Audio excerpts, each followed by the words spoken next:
Today, we're passing 201 days of war with the terrorist organization Hamas. The war on other fronts is heating up, and the IDF is sending a clear message to Hezbollah leader Hassan Nasrallah: you are on the bullseye. Meanwhile, the IDF is making final preparations for a ground operation in Rafah. I'm Yair Pinto, and this is your boots on the ground report about what is happening in Israel on this 201st day of the war against Hamas, Hezbollah, Iran, and all its proxies in the Middle East. Yes, that's right. Today we mark 201 days since the outbreak of the war and the beginning of a different reality for the citizens of the State of Israel.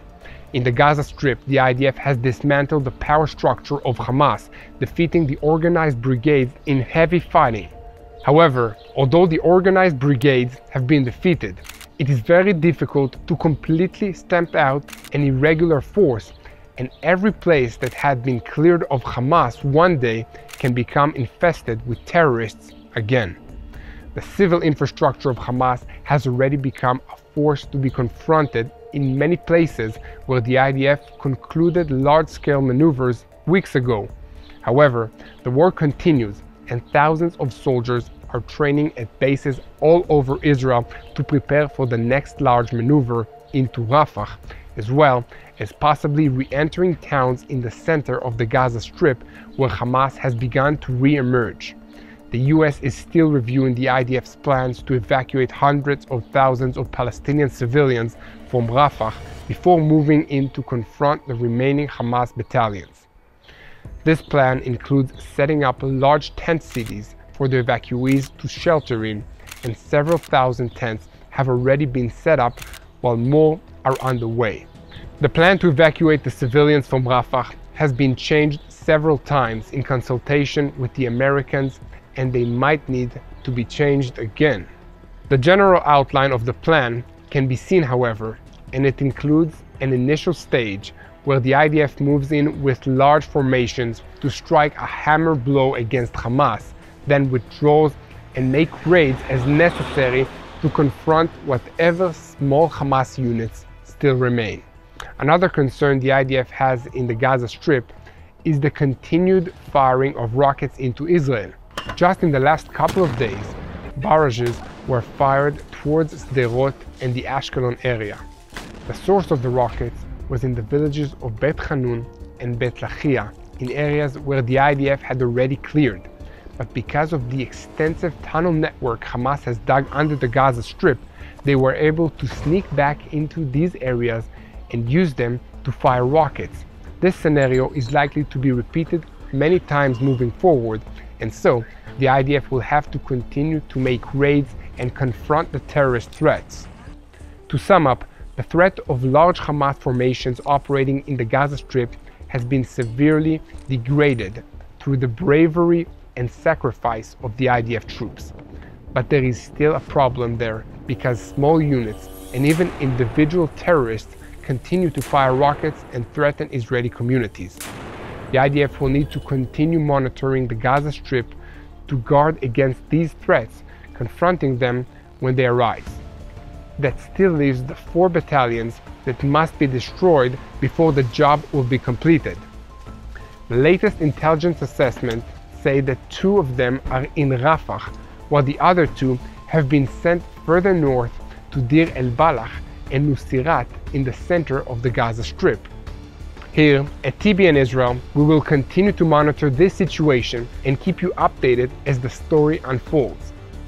Please keep spreading the truth with us. Take a moment and subscribe to this YouTube channel and follow us on social media. Switching our focus now to the northern arena, the battle against Hezbollah is beginning to resemble a siege, and Hezbollah fires a steady stream of rockets, precision missiles, and suicide drones into the Galilee region every day. This is making it impossible for tens of thousands of Israeli residents of towns, kibbutzim, and cities in Galilee to return to their homes, schools, and jobs, leaving an entire region of Israel paralyzed.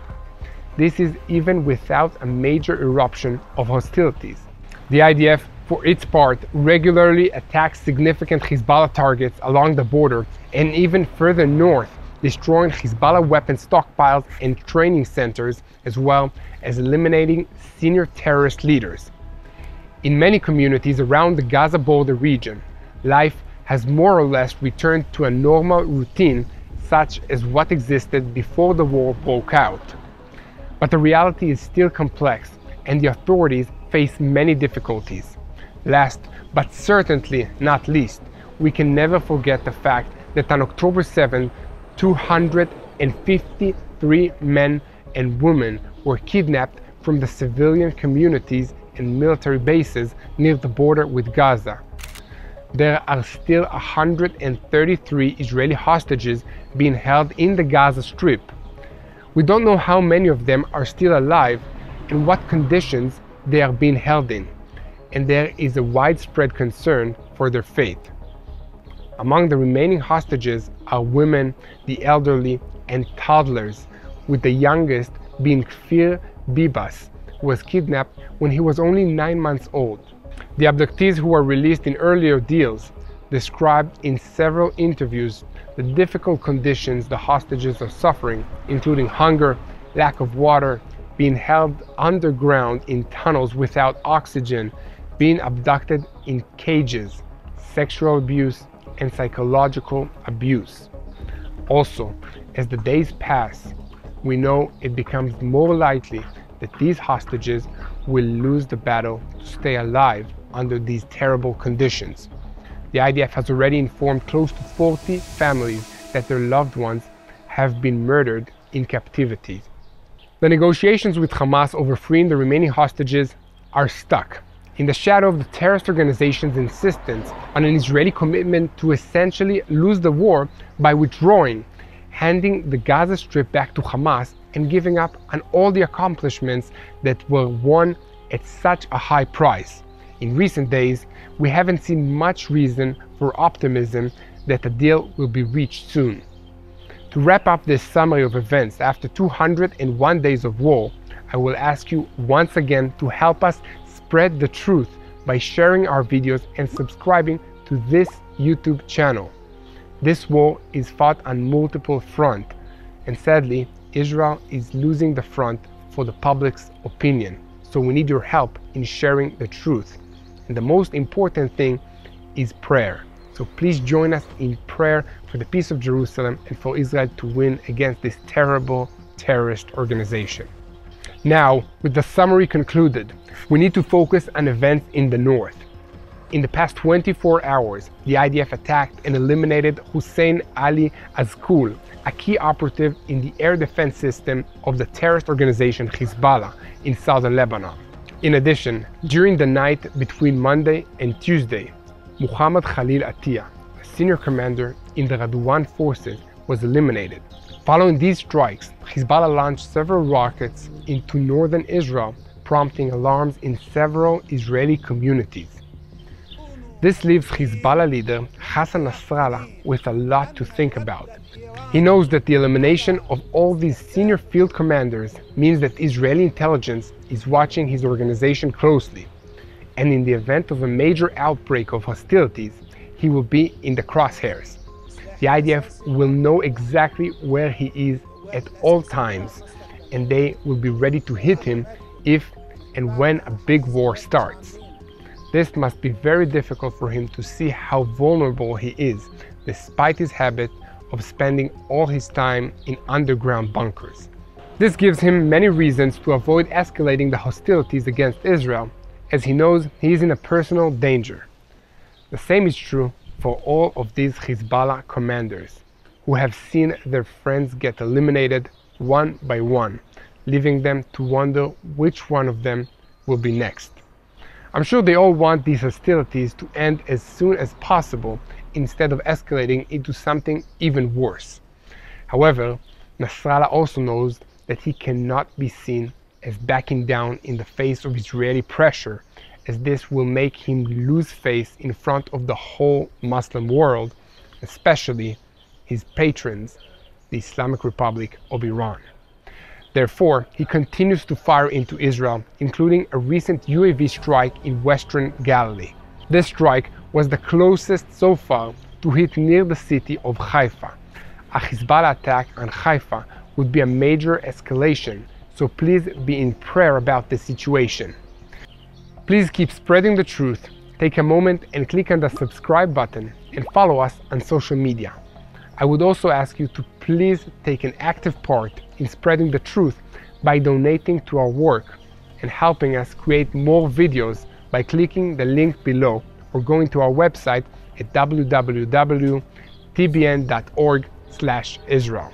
Switching our focus once again, we need to talk about the demonstrations against Israel that have been taking place on several US university campuses in recent days. First of all, before even mentioning the demonstrations that have been raging in recent days at Columbia University in New York City and the demonstrations at other universities across the US, I need to correct something that is often said about them.